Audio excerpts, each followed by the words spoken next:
Hi friends, പുതിയൊരു വീഡിയോയിലേക്ക് എല്ലാവർക്കും സ്വാഗതം. റാണിയെക്കുറിച്ച് അരുണിമയും നന്ദഗോപനും മാധുരിയും മധുവും ഒക്കെ അങ്ങ് പറയണം. പൂജയ്ക്ക് കാര്യമായിട്ട് ആക്സിഡന്റ് കഴിഞ്ഞ ശേഷം എന്തോ പറ്റിയിട്ടുണ്ട്, അതുകൊണ്ടാണ് പൂജ ഇങ്ങനെയൊക്കെ പെരുമാറുന്നത് എന്നുള്ള കാര്യം അങ്ങ് അവർ പറയാണ്. അങ്ങനെ അർജുനോട് എങ്ങനെയെങ്കിലും പൂജയെ ഡോക്ടറെ കാണിക്കാൻ വേണ്ടി കൊണ്ടുപോകാൻ പറയണം.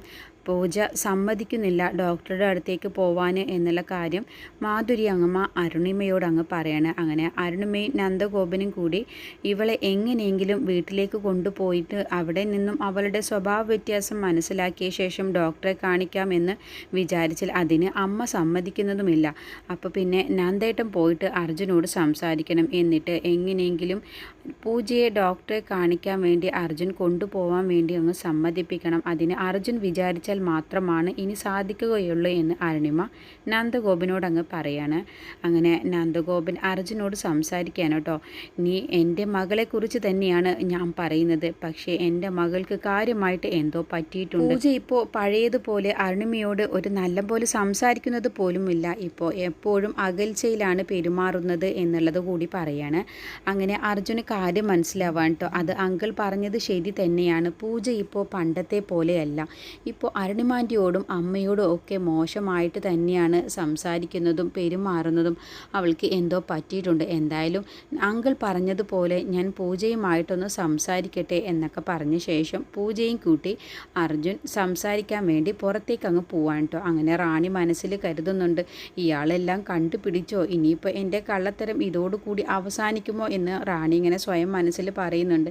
എന്തിനാ അജുവേട്ട ഇപ്പോൾ നമ്മൾ പുറത്തു പോകുന്നത്, അതൊക്കെയുണ്ട്, എനിക്ക് നിന്നോട് ഒരു പ്രധാന കാര്യം പറയാനാണ്, ഇവിടെ നിന്നും സംസാരിക്കാൻ പറ്റില്ല എന്നൊക്കെ പറഞ്ഞ ശേഷമാണ് റാണിയുമായിട്ട് അങ്ങ് പുറത്തേക്ക് പോകുന്നത്. അങ്ങനെ റാണിയോട് ചോദിക്കുന്നുണ്ട്, എന്താ നിനക്ക് പറ്റിയത്, നീ ഇങ്ങനെയൊന്നും ആയിരുന്നില്ലല്ലോ, എല്ലാവരോടും നല്ലതുപോലെ സംസാരിക്കുകയും വീട്ടിലെ എല്ലാ കാര്യങ്ങളും ശ്രദ്ധിക്കുകയൊക്കെ ചെയ്തിരുന്ന ആളാണ്, ഇപ്പോൾ വീട്ടിലെ ഒരു കാര്യവും നീ ശ്രദ്ധിക്കുന്നുമില്ല, എല്ലാവരോടും അകൽച്ചയിലോട് കൂടിയാണ് നീ പെരുമാറുന്നത്, നിൻ്റെ അമ്മയോട് പോലും നീ നല്ലപോലെ സംസാരിക്കുന്നില്ല, അതേപോലെ എൻ്റെ അമ്മ മാധുരിയോടും നീ മോശമായിട്ട് തന്നെയാണ് സംസാരിക്കുന്നത്, അമ്മ ഒളിഞ്ഞു കേട്ടു എന്നൊക്കെ പറഞ്ഞ് നീ എന്തെല്ലാം തരത്തിലാണ് അവിടെ പ്രശ്നമുണ്ടാക്കിയത്, എന്താണ് നിനക്ക് പറ്റിയത്, എന്താന്ന് വെച്ചാൽ നീ പറ, എന്തുകൊണ്ടാണ് നീ നിൻ്റെ അമ്മയായ അരുണിമാൻ്റെയോട് പോലും നീ നല്ലപോലെ സംസാരിക്കാത്ത കാരണം പറ എന്നൊക്കെ അങ്ങ് നിർബന്ധിച്ചുകൊണ്ട് തന്നെ അർജുൻ ചോദിക്കാൻ കേട്ടോ. അപ്പോൾ റാണി മനസ്സിൽ കരുതുന്നുണ്ട്, ഞാനധികം സംസാരിച്ചു കഴിഞ്ഞാൽ എൻ്റെ കള്ളത്തരം അവർ കണ്ടുപിടിക്കില്ലേ പൊട്ട, അതുകൊണ്ടാണ് ഞാൻ അവരിൽ നിന്നും അകന്നു നിൽക്കുന്നത് എന്നൊക്കെ അർജുനെക്കുറിച്ച് റാണി അങ്ങ് മനസ്സിൽ കരുതാൻ കേട്ടോ.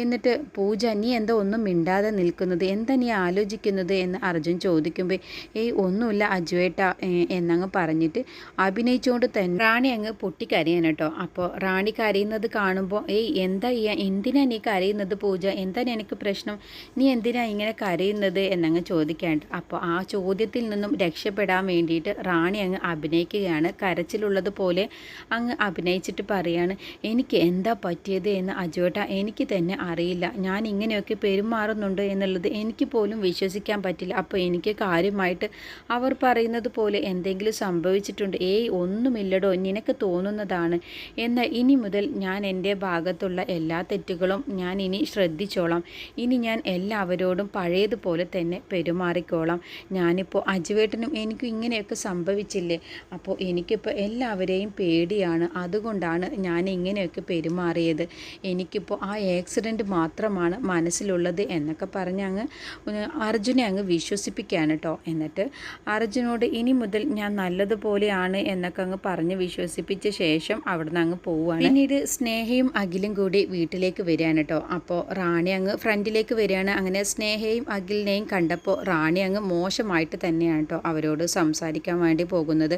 അവരെ കണ്ടപ്പോൾ ഒന്ന് മൈൻഡ് പോലും ചെയ്യാതെ റാണി ഇങ്ങനെ അവരെ നോക്കി നിൽക്കുമ്പോൾ അഖിൽ ചോദിക്കണ, എന്താ പൂജേച്ചി എങ്ങനെ നോക്കുന്നത്, പൂജേച്ചി ഭയങ്കര ആലോചനയിലാലോ, എന്ത് പറ്റിയെന്നങ്ങ് ചോദിക്കുമ്പോൾ റാണി അങ്ങ് പറയാണ്, അനാവശ്യമായി വന്നു കയറുന്നവരെ എങ്ങനെയൊന്ന് ഒഴിവാക്കണം എന്ന് ആലോചിക്കുകയാണ് എന്നങ്ങ് റാണി പറയൂട്ടോ. അവരെ മുഖത്ത് നോക്കി പറയുന്നത് കേൾക്കുമ്പോൾ സ്നേഹയും അഖിലും ആകങ്ങ് ഞെട്ടിപ്പോവാൻ കേട്ടോ. എന്താ പൂജേച്ചി ഇങ്ങനെയൊക്കെ സംസാരിക്കുന്നത്, ഞങ്ങൾ ഇവിടേക്ക് വരുന്നത് പൂജേച്ചിക്ക് ഇഷ്ടമില്ലാത്തതുപോലെയാണല്ലോ സംസാരിക്കുന്നത് എന്നങ്ങ് ചിന്തിക്കാൻ കേട്ടോ.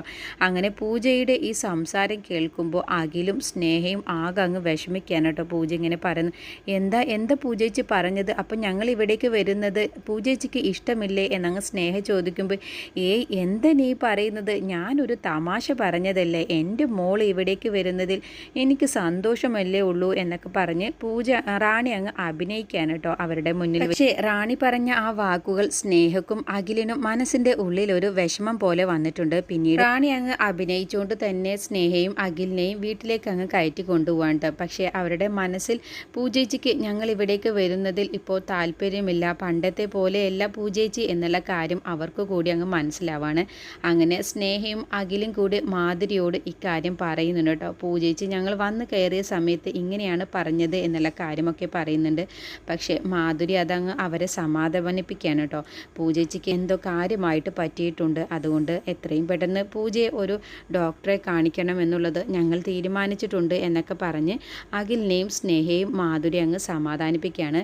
പിന്നീട് പൂജ സീതമ്മയുടെ വീട്ടിലേക്ക് അങ്ങ് ചെല്ലുകയാണ് കേട്ടോ. പൂജയ്ക്ക് പഴയ കാര്യങ്ങൾ ഒന്നും തന്നെ ഓർമ്മയില്ലാത്തത് കൊണ്ട് ഞാൻ ആരാണ്, എനിക്ക് ഇങ്ങനെ തന്നെയായിരുന്നു, ഞാനൊരു റൗഡിയായിരുന്നു, എനിക്ക് മോശം കാലഘട്ടമായിരുന്നോ എൻ്റെ പഴയത് എന്നുള്ള കാര്യമൊക്കെ ചിന്തിച്ചിട്ട് പൂജയുടെ മനസ്സ് വല്ലാതെ അങ്ങ് വിഷമിക്കുകയാണ് കേട്ടോ. അങ്ങനെ സീതമ്മയുടെ വീട്ടിലേക്ക് പൂജ അങ്ങ് ചെല്ലുകയാണ്. എന്നിട്ട് പൂജ സീതമ്മയോട് ചോദിച്ചറിയാൻ കേട്ടോ, എന്താണ് എന്നെക്കുറിച്ച് ഒന്ന് വിശദമായിട്ട് പറയുമോ എന്നുള്ള കാര്യമൊക്കെ ചോദിച്ചറിയാണ്. അങ്ങനെ സീതമ്മ പറയുന്നുണ്ട്, നിന്റെ പ്രകൃതം കണ്ടപ്പോഴേ എനിക്കൊരു സംശയം തോന്നിയതാണ്, നീ റാണിയെ പോലെ അല്ലല്ലോ എന്നുള്ളത്.